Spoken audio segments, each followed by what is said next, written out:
ओम श्री गणेशाय नमः। श्री जानकी वल्लभो विजयते।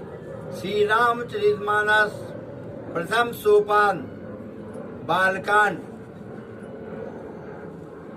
ओम गजाननं भूतगणादिसेवितं कपीत्यजम्बूफलचारुभक्षणम् उमासुतं शोकविनाशकारकं नमामि विघ्नेश्वरपादपङ्कजम्।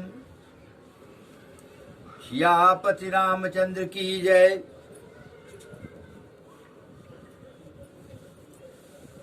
दोहा नंबर 117।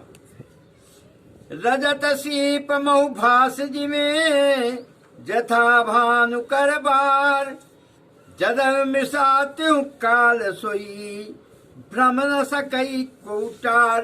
सियापति राम जय जय राम। यही विधि जग हरि आश्रित राही जदपि असात देत दुख याही। जो सपने सिर काटई कोई बिनु जागे न दूर दुख होई। जासु कृपायस भ्रम मिटि जाई गिरिजा सोई कृपाल रघुराई।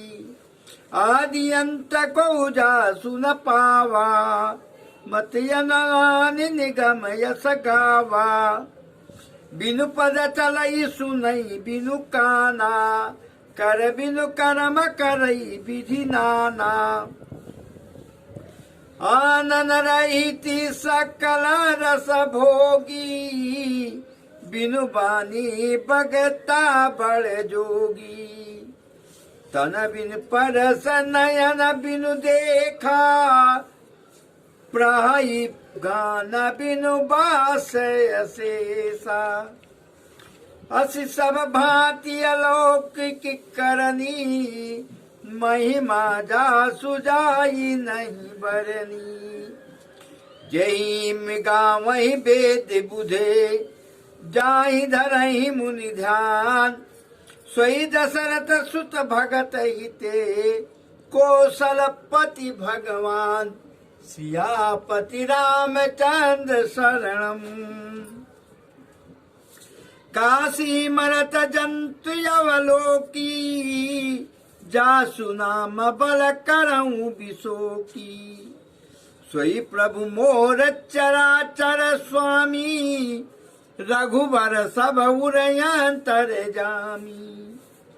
विवसऊ जासु नाम नर काई जनमयने के रचित यगदाई। सादर सुमिरन दे नर करही भव बारिद गोपद यूतरही।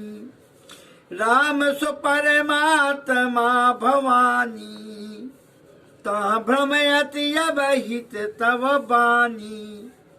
अस संशय आनत उर माही ज्ञान विराग सकल गुण जाही। सुन शिव के भ्रम भंजन बचना मिट गए सब कुतरक कय रचना। भई रघुपति पद प्रीति प्रतीति दारुणय संभावना बीती। पुनि पुनि प्रभु पद कमल गई जोरी पंकरूह पान। बोली गिरिजा बचन बरे मनहु प्रेम रस सार। सियापति रामचंद्र शरणम। शशि करे सम सुन गिरा तुम्हारी मिटा मुँह सरे दातप भारी। तुम कृपाल सब संसो हरऊ राम स्वरूप जान मोहि परऊ। नाथ कृपायब गयऊ विषादा सुखी भयो प्रभु चरण प्रसादा। अब मुह्यापन किंकर जानी जदपि सहज जड़ा नारी अज्ञानी। आयानी प्रथम जो मैं पूछा सोई काऊ, जो मुँह पर प्रसन्न प्रभु आऊ। राम ब्रह्म चिन्मय अविनाशी, सर्व रहित सब उरपुरवासी। नाथ धर्यो नर्तन कही हेतु, मोहि समुझाई कहो वृषिकेतु। उमा बचन सुनि परम विनीता, उमा बचन सुनि परम विनीता। राम कथा पर प्रीत पुनीता। हियार से कामारितो शंकर सहस सुजान। बहुविध उमहि प्रशंसहि, पुन बोले कृपा निधान। सियापति राम जय जय राम, मेरे प्रभु राम जय जय राम। सियापति रामचंद्र की जय। आदरणीय प्रियवर बंधुओं, मातृशक्ति, शंकर जी और पार्वती जी में वार्तालाप चल रही है। शंकर जी बहुत तरह से पार्वती जी को समझा रहे हैं। अब आज के प्रसंग में भी पार्वती जी को प्रभु राम के बारे में बता रहे हैं और समझा रहे हैं। हे पार्वती,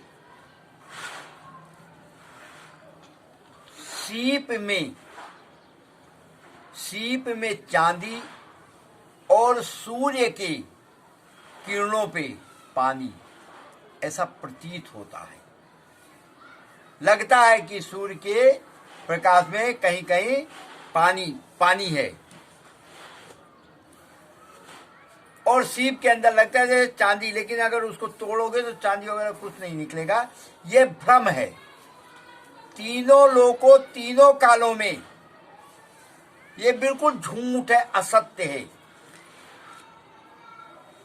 बिना होते हुए भी ये ऐसा प्रतीत होता है, और इस भ्रम को कोई दूर नहीं कर पाता। ये भ्रम हमेशा बना रहता है। हे पार्वती जी, इसी तरह ये संसार भगवान के आश्रित है, ये असत्य है, बिल्कुल सफेद झूठ है। ये संसार कहां से रहेगा आश्रित? ये संसार ही झूठा है, लेकिन दुख देता रहता है। सबको लग रहा है कि मैं संसार में हूं, हे भगवान मेरा कल्याण कर दो। ये दुख इस तरह से दुख देता है ये संसार, जैसे कोई आदमी स्वप्न देख रहा हो और स्वप्न में उसकी किसी ने गर्दन काट दिया, तो कितना तड़फड़ाता है, कितनी तकलीफ होती है उसको। और जैसे आंख खुलती है उसी टाइम सब बराबर, सब उसका दुख दूर हो जाता है। उसी तरह ये संसार है। पिछले प्रसंग में मैंने आपको बताया था, ये ब्रह्मा जी का प्रपंच है संसार, ये मोह माया का संसार है। आप सबने भी देखा होगा, पूरा जीवन आदमी अपने उल्टे सीधे कार्य में अपना पूरा खपा देता, पूरा जीवन, और अंत में जब शमशान पे पहुंच जाता है तो उसके पास कुछ रहता है? कुछ नहीं रहता। तब वहां पर लोगों को आभास होता है, भाई मेरा जन्म किस लिए हुआ है?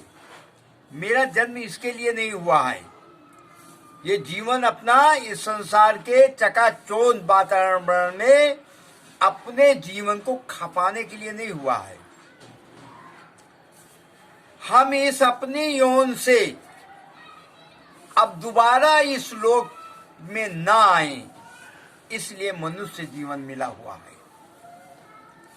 और इसको जानने के लिए हमें सत्संग करना पड़ेगा, हमें रामचरितमानस पढ़ना पड़ेगा, हमें संतों का सानिध्य लेना पड़ेगा, हमें सत्कर्म करने पड़ेंगे। हे देवी, जो आपका प्रश्न चल रहा है पर ब्रह्म के बारे में, ब्रह्म बिना पैर के चलते हैं, ब्रह्म बिना पैर का है फिर भी चलता है, बिना हाथों का है फिर भी सभी काम करते हैं, बिना जीवा का है, जो हमारे सबके अंदर है, हाथ पैर मुंह नाक आंख, ऐसा उसमें कुछ नहीं है। हे देवी, मैंने आपको खूब अच्छी तरह से इस जीवन के बारे में, इस ब्रह्म के बारे में खूब अच्छी तरह से आपको समझा दिया है देवी उमा। अब आपको भ्रम की कहीं गुंजाइश नहीं है। हे देवी, जो ऋषि मुनि, जो वेद पुराण शास्त्र लोग जपते हैं, जिनकी पूजा करते हैं, वह परम ब्रह्म है, दशरथ नंदन प्रभु श्री राम जी हैं। मैं भी उन्हीं को जपता हूं, मैं भी उन्हीं की पूजा करता हूं। हे उमा, जब काशी में मेरे भक्तों को आवश्यकता होती है, या वो वैकुंठ धाम को जाने के लिए जब स्वर्गवास होते हैं, लोग कहते हैं कि काशी में मरने पे सीधा स्वर्ग जाते हैं, तो उसमें मैं भी गुरु मंत्र के रूप में राम मंत्र ही रख देता हूं उसके पास। उसी राम मंत्र की अलौकिक शक्ति से वो बिना मेहनत के, बिना परिश्रम के चला जाता है स्वर्ग को। हे देवी, भी प्रकार का भ्रम त्याग करके प्रभु राम के चरणों में सादर प्रणाम करके और उनकी भक्ति में, उनमें प्रीत लगाओ। आदरणीय बंधुओं, पार्वती जी बहुत प्रसन्न हैं, बहुत खुश हैं, बार बार उनके पैर चरण कमलों को पकड़ती हैं शिव जी के, बहुत खुश हैं पार्वती जी। उसके बाद उनके प्रफुल्लित हैं बहुत, ऐसे कि लगता है पता नहीं इनको क्या मिल गया है। बोले, हे शिव जी, मेरा जो भ्रम था, जो मेरा शक था, वो पूरी तरह से उसका नाश हो चुका है। मैं प्रभु श्री राम में मेरी भक्ति जग गई है और मैं प्रीत मेरी में हो चुकी, मेरी कहीं भी अब संदेह नहीं है। हे शिव जी, मुझे एक बात और बता दीजिए। मेरे प्रभु, मैं आपकी दासी हूं, मैं आपकी अर्धांगिनी हूं। हे शिव जी, हे कृपानी, हे स्वामी कृपानिधान, राजा दशरथ के पुत्र प्रभु राम जो ब्रह्म हैं, सब कुछ सही है, लेकिन उनको ये मनुष्य अवतार में कैसे आए और क्या करने के लिए आए, इस प्रसंग पे भी थोड़ा सा हमें विस्तार पूर्वक बताइए। बोलो श्यापति रामचंद्र की जय, उमापत महादेव की जय, पवन सुत हनुमान की जय, जय जय सीताराम की जय।